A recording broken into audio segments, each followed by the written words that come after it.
Sabemos que la pirámide poblacional está cambiando radicalmente, es un movimiento global y también ocurre aquí en Chile. Efectivamente, a medida que pasen los años y al llegar a 2050, ya no tendremos la tradicional base de población joven que se va afinando hasta llegar a una pirámide, sino que tendremos algo así como una campana invertida, donde tendremos mucha población mayor y mucha menos población joven.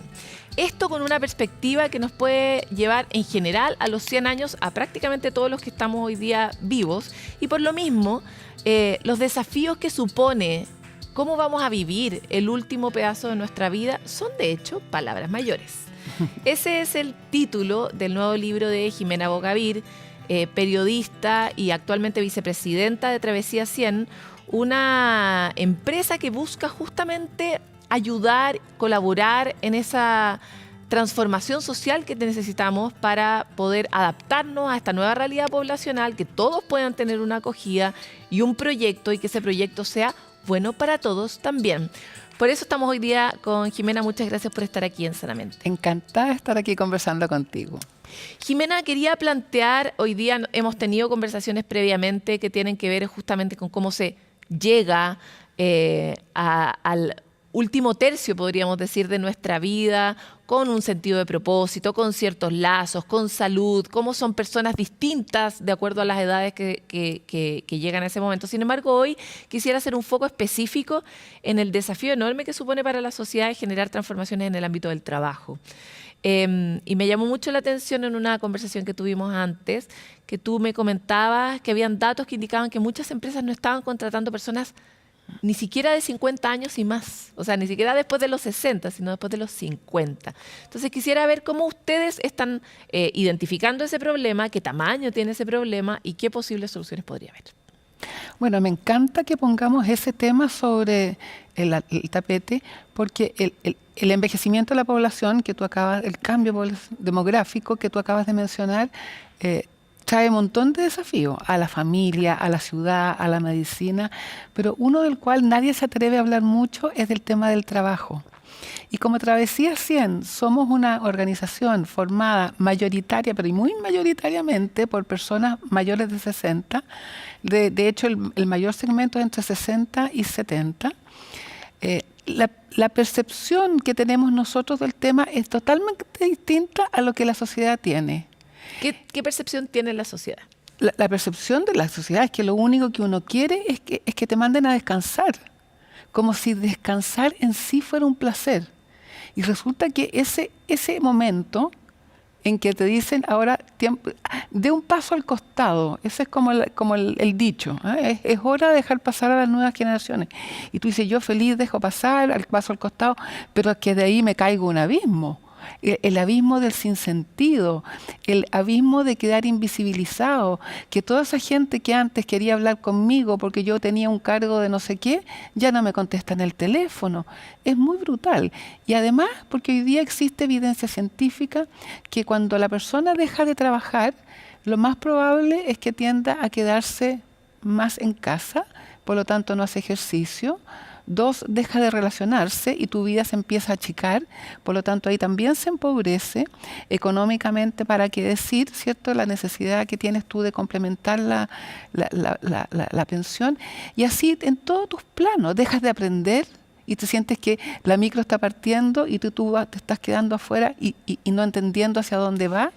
Claro, y eso a los 60 o a los 65 años es brutal, porque por delante uno podría llegar a tener 40 o 35 años de vida fácilmente con la perspectiva de vida de hoy. Entonces, un poco, ¿cuál es la propuesta? Porque también es verdad, yo tengo 43 años y definitivamente no tengo la misma energía que a los 30. Estoy segura que a los 50 y a los 60 voy a tener una energía diferente. Y por lo tanto, ¿cómo o qué características tiene el trabajo de ese periodo de la vida de acuerdo a lo que ustedes han hablado con sus mismos stakeholders, digamos? Claro. Bueno, como te digo, la mayoría de las personas, 65%, dice querer trabajar. Y de eso, un tercio dice, completa la frase, dice, a mí me gustaría trabajar incluso si no tuviera necesidad económica de hacerlo. Ahora, después viene la salvedad de, pero no igual que antes. Porque el igual que antes significa volver a la revolución industrial, que salíamos a las 7 de la mañana oscuro de la casa y llegábamos a las 7 de la tarde, si es que oscuro, de vuelta al hogar, ¿cierto? Y te perdías la vida. Y yo creo que mi generación tiene un saborcito amargo de habernos perdido los hijos. Y por eso es que estamos tan chalados con los nietos. Porque ahí recuperamos un espacio de ese amor, de esa jugarreta inocente, de ese regaloneo rico, sin estar así como con el tema de la obsesión de hacer las tareas, lavarse los dientes, todas esas cosas que hay que hacer, pero en fin. Entonces, dicho eso, cuando tú le dices a la persona cómo te gustaría trabajar, hay primero un intransable que parece tan sensato, con una jornada flexible. Sobre todo hoy día, que ya el teletrabajo se instaló y a los mayores nos gustó esto de poder ajustar los horarios, no tener que salir y exponerse, porque el espacio público se puso adverso y como amenazante, ¿no? Pero además el espacio público es un poco adverso y amenazante. Hay teóricos y especialistas en ciudad que dicen que las ciudades no están hechas para personas, por ejemplo, de 80 años. Ni las veredas, ni las calles, ni el transporte público. En muchos sentidos, a veces no es suficientemente cómodo tampoco. Estoy de acuerdo que no está pensado para que una persona de 80 años salte, claro, y que va a necesitar más bancos cada cierto tiempo donde sentarse y que las veredas no te hagan tropezarte.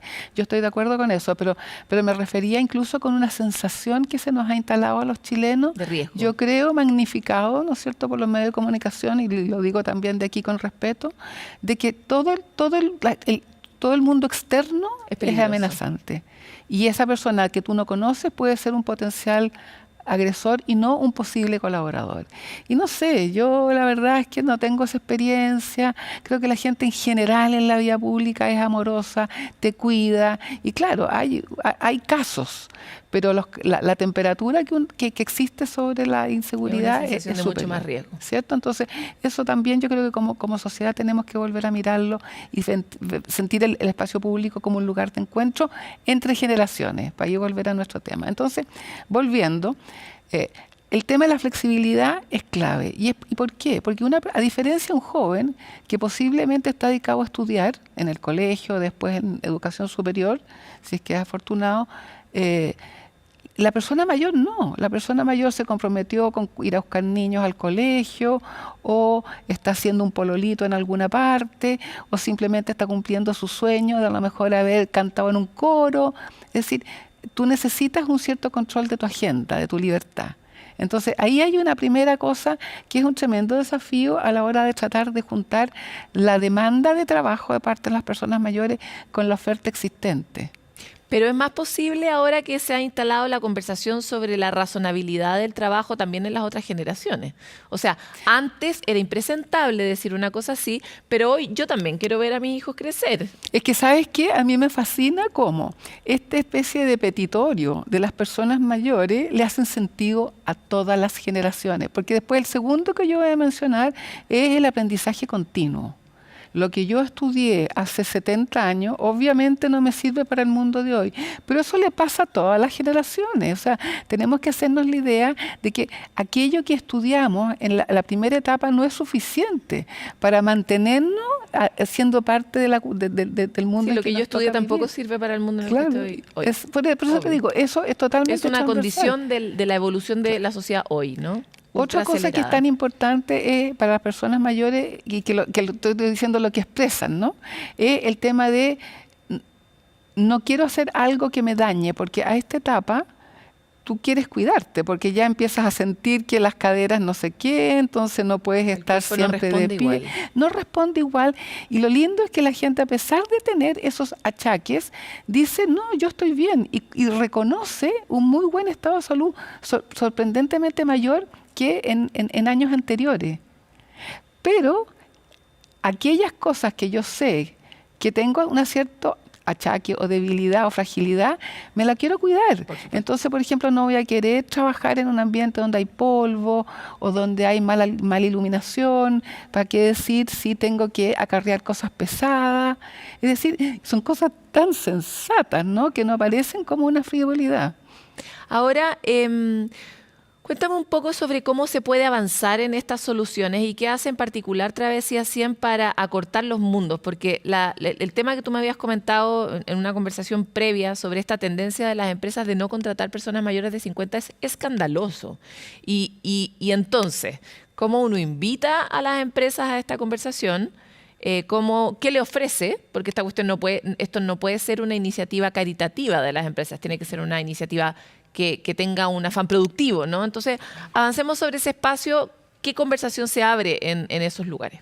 Bueno, nosotros nos damos cuenta que la oferta laboral que existe hoy día no es adecuada desde el minuto en que se hace la convocatoria. Entonces, por ejemplo, dicen, no hay personas mayores que quieran trabajar. Y tú dices, ¿pero cómo? No hay. Nosotros hicimos una convocatoria y no llegó nadie.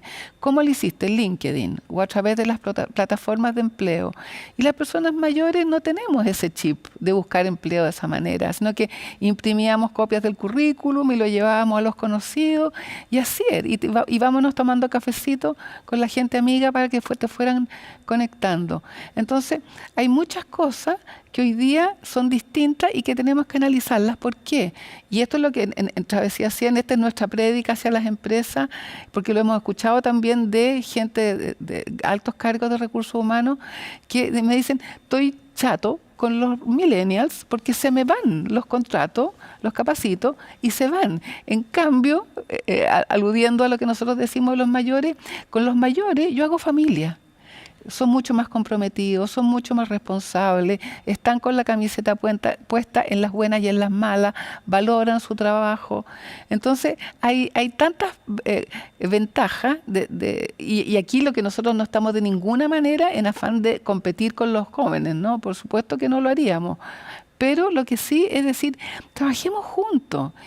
O sea, el aprendizaje cruzado que puede existir en un ecosistema donde hay un mayor y un joven, y esa conversación de cafecito, la misma que estás planteando, es una riqueza para ambos, ¿no? Eso es lo que nosotros planteamos, y afortunadamente hay, no muchas, pero es creciente el número. O sea, se ve que lentamente se está haciendo tendencia de empresas que dicen, a ver, nosotros trabajamos mucho tiempo en la exclusión por género, la exclusión por opción sexual, y ahora queremos... Esta es otra diversidad que hay que integrar. Exactamente, entonces sensibilicemos, porque así igual que si tú incorporas a alguien que tiene una discapacidad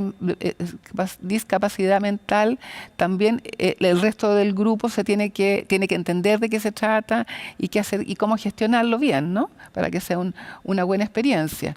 Entonces, igual que eso, tú tienes que preparar al grupo con que tú vas a trabajar, para que entiendan que lo que está pasando con esa persona, ligerito les va a pasar a ellos. Ahora, hay algo que es muy interesante de lo que comentaba en el ejemplo de LinkedIn, y es la brecha digital. Sabemos que la brecha digital se amplía en contextos de desigualdad, o sea, la gente que tiene menos acceso en general a todo, a educación, a recursos, etcétera, tiene una brecha mucho mayor en términos de digitalización. Sabemos que el mundo digital es el mundo hoy día y va a tender a serlo cada vez más. Y esa brecha también en las poblaciones que van envejeciendo se agranda. Entonces, ¿cómo ven ustedes que se aborda el problema de la brecha digital? Educación continua, por supuesto, pero con una iniciativa súper concreta para la empresa. ¿O qué tipo de oferta uno podría generar para resolver ese gap, ¿no? Uno es que la neurociencia tiene comprobado que el cerebro mayor se deteriora solo si no lo usas. Pero si tú sigues con la actitud de seguir aprendiendo, y yo creo que todas estas personas que quieren seguir trabajando, evidentemente se preocupan de eso. Tienen un cerebro plástico. Claro. Entonces, por lo tanto, su cerebro está condicionado para. Ahora, lo que sí es que no te interesa todo, sino que más bien te tiende, porque es tanta la información que hay, sino que más bien donde tú quieres focalizar tu energía y tu atención es con aquellos roles en que si tú aprendes a operarlo, te van a redituar un beneficio inmediato. Entonces, si yo soy la persona que hago esta función, yo no tengo para qué aprender a programar. Tengo que aprenderme bien esa función, y eso está comprobado que es así y que funciona. Es decir, en otras palabras, todos aprendemos diferente y las personas mayores también aprendemos diferente. Me tocó el otro día estar en una conversación sobre talento digital. Y planteaban que, de hecho, muchas empresas para poder acortar esa brecha lo que requieren, por ejemplo, de las universidades o de los cursos online que se entreguen, es que sean funcionales a las necesidades. Tal cual. Y ahí hay una cosa como de generar un ecosistema, ¿no? Por un lado, la oferta de personas mayores que quieren trabajar, pero también de organismos que entreguen capacitación digital enfocada a una necesidad empresarial que esté descrita. ¿Cómo ves tú que está ese diálogo activado en la sociedad? Bueno, en Travesía 100, en los últimos dos años hemos estado trabajando codo a codo con la Fundación Ashoka, que es internacional, que tomó este tema del trabajo en general el proceso de la longevidad como un tema clave. Y dentro de eso se vio que las personas mayores, como te decía, tienen una pasión por seguir viviendo plenamente, pero que no tenían la oportunidad, se cerraban las puertas para poder insertarse laboralmente, que es un requisito para tener una vida plena. Entonces, con eso nos dimos cuenta que si nosotros lográbamos hacer un match entre los atributos y los anhelos, aspiraciones de las personas mayores con la oferta de las empresas, era un ganar-ganar. Y en esos minutos estamos ahora en eso, pasando de la nueva longevidad, que fue el concepto anterior, a la nueva empleabilidad. Entonces lo que queremos es hacer un estudio que nos permita hacer la línea base para la empresa y para las personas mayores y ver cómo se comportan y cómo cumplimos los indicadores, etcétera. O sea, en otras palabras, poder tener data dura y tener evidencia de que efectivamente es un ganar-ganar. Y no es como por ser buenas personas, porque eso es algo que, claro, empieza a atentar contra tu dignidad, ¿no? Las personas mayores lo que quieren es poner en valor su experiencia. Y vaya que hoy en día la experiencia aparece como gran valor, porque hemos vivido tantas crisis, porque nos hemos puesto de pie tantas crisis. Entonces, eso, tener una persona dentro de la empresa que le infunde ese optimismo y como ese temple dentro del equipo de trabajo. Hay como una expertise en resiliencia que es muy relevante para las nuevas. Tú lo acabas de decir genial, expertise en resiliencia. Jimena, para cerrar, muchas personas mayores ven sanamente, son fieles. Eso, somos fieles. Les gusta mucho ver el programa y por lo mismo deben estarse preguntando, ok, yo soy uno de ellos. ¿Existe algún lugar donde se estén articulando de alguna forma para, no sé, buscar soluciones, buscar espacios de empleo, etcétera, donde se estén congregando para poder también hacer ese llamado? Bueno, desde Travesía 100, quienes estamos haciendo esta reflexión son las 3.500 personas que se nos han ido acercando a lo largo de 6 años de vida que tenemos y que estamos reflexionando en conjunto, porque esto es un cambio generacional. Entonces, son muy pocos los estudios académicos, es muy poquita la evidencia, pero al entender cuáles son como las evidencias internas del público, vamos sacando, ¿verdad? Y de ahí las vamos compartiendo. Y la masa crítica también es muy relevante. Tal cual. Así que todos invitados a Travesía 100. Te quiero agradecer por esta invitación, o sea, por esta conversación y esperamos tenerte en el futuro y que además recomendamos el libro que acabas de publicar al respecto, así que para que lo puedan leer todos. Muchísimas gracias.